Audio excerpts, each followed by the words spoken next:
Hello students, how are you? Welcome to St. Peter English High School Gujranwala. जमात चहारम सबक का नाम है किसान और बादशाह। आइए हम सबसे पहले सबक की पढ़ाई करते हैं।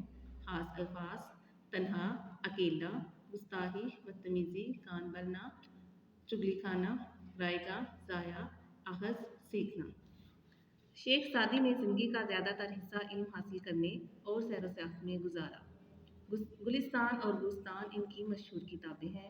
हकायात इन वाक़यात को कहते हैं जो किसी शख्सियत ने अपने इल्म, तजर्बे और अमल से अहज़ किए हों यानी सीखे हों। हकायात से लोग दानाई, अक्लमंदी की बातें सीखते हैं। शेख सादी गुलिस्तान में फरमाते हैं कि एक किसान जंगल से गुजर रहा था। शदीद बारिश की वजह से पूरे जंगल में बहुत कीचड़ थी। जंगल से गुजरते हुए किसान का गधा कीचड़ में फंस गया। उसने गधे को कीचड़ से निकालने की तनहा अकेले बहुत कोशिश की, मगर सब रायगा गया, सब कुछ बेकार गया। किसान कुछ समझ नहीं पा रहा था कि वो क्या करे। कभी कभी जब इंसान को कुछ समझ नहीं आता तो वो अपना गुस्सा बिला वजह दूसरों पर निकालता है। इसी तरह सारी रात किसान परेशानी के आलम में, परेशानी की हालत में सब जानने वालों को बुरा भला कहता रहा। उसकी ज़ुबान से ना दुश्मन बचा, ना दोस्त और ना ही बादशाह, क्योंकि जंगल बादशाह की सल्तनत हुकूमत का हिस्सा था। इत्तफाक से बादशाह का अपने गुलामों के साथ जंगल से गुजर हुआ। सब ने सुना कि एक किसान बादशाह को बुरा भला कह रहा है। अचानक किसान की नज़र बादशाह पर पड़ी। वो बहुत परेशान हुआ कि बादशाह ने सब कुछ सुन लिया है।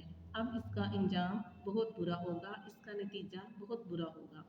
उसी वक्त गुलामों ने बादशाह के कान भरना शुरू कर दिए। एक बोला, ए बादशाह, इस शख्स की गर्दन तलवार से उड़ा दी जाए, क्योंकि इसने आपकी शान में गुस्ताही की है, बदतमीजी की है। दूसरा गुलाम बोला, ए बादशाह, इसको कैद खाने में डाल दिया जाए, क्योंकि इसने ना सिर्फ आपको बुरा भला कहा बल्कि आपके खानदान की बुराई भी की है। बादशाह ने मजबूर किसान की तरफ देखा जिसका गधा कीचड़ में फंसा हुआ था। बादशाह को किसान की हालत पर रहम आ गया, तरस आ गया। उसने किसान की नामुनासिब बुरी भली बातों को माफ़ कर दिया और अपने गुस्से को पी गया। बादशाह ने किसान को इनाम व इकराम से नवाजा और एक सफ़ेद घोड़ा भी इनाम में दिया। सच है कि बुराई का बदला बुराई से देना आसान है, लेकिन इंसान को चाहिए कि बुराई का जवाब भलाई से दे। आइए स्टूडेंट, अब हम इस सब की मशक करते हैं। सवाल नंबर 1, बहुत से मुश्किल अल्फाज 4 से ज़्यादा हरूफ से बने होते हैं, लेकिन मुश्किल अल्फाज के तोड़ जोड़ सीखने से अल्फाज की इमला आसान हो जाती है। अब हम इस सबक में मौजूद मुश्किल अल्फाज के तोड़ जोड़ सीखेंगे। रे बड़िए, गाफ अलिफ नून हुन्ना, राय सीन लाम तोय नून ते सल्तनत, तेरे अलिफ जीम मीम तराजू, गाफ सीन ते अलिफ हे छोटी ये गुस्ताही, ते नून हे अलिफा तन्हा। नीचे दिए गए जुमलों में कुछ अल्फाज के नीचे लकीर लगाई गई है। इन अल्फाज के मायने पर दायरा लगाएं। नंबर 1, हकायात हो वाक़यात हैं जो शख्सियात ने तजर्बे से अखज़ किए हों। अहज़ के नीचे लाइन है, इसका मायने हम यहाँ से देखेंगे सीखना, इसको हम सर्कल कर देंगे। नंबर 2, किसान ने तन्हा अपने गधे को निकालने की कोशिश की। तन्हा का मायने है अकेले ही, इसको सर्कल करें। नंबर 3, किसान की कोशिश रायगां गई, कोशिश बेकार।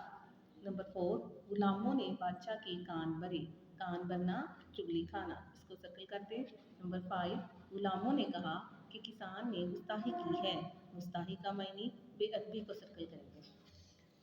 नेक्स्ट सवाल नंबर 3, इन अल्फाज के जुमले बनाएं। तन तन्हा, मैं कल घर में तन तन्हा थी। गुस्ताही, हमें बड़ों से गुस्ताही नहीं करनी चाहिए। कान बनना बहुत बुरी आदत है। रायगां, मेहनत कभी रायगां नहीं जाती। अहज़, इस सबक से आपने क्या नतीजा अहज़ किया है। मशहूर, शेख सादी ने बहुत सी मशहूर किताबें लिखी हैं। सवाल नंबर 4, मदरजा झैल सवालात के जवाबात दें। किसान के गधे को क्या हुआ? किसान का गधा कीचड़ में फंस गया। सवाल नंबर 2, किसान ने परेशानी के आलम में क्या किया? किसान परेशानी के आलम में सब जानने वालों को बुरा भला कहता रहा। سوال نمبر 3، بادشاہ نے کسان کے ساتھ کیسا سلوک کیا؟ بادشاہ نے کسان کو معاف کر دیا اور انعام میں ایک سفید گھوڑا بھی دیا۔ سوال نمبر 4، اس حقائق سے ہمیں کیا سبق ملتا ہے؟ اس حقائق سے ہمیں یہ سبق ملتا ہے کہ برائی کا جواب بلائی سے دینا چاہیے۔ بچوں اب آپ اس مشق کو گھر میں پڑھیں اور اس کی مشق کو حل کریں۔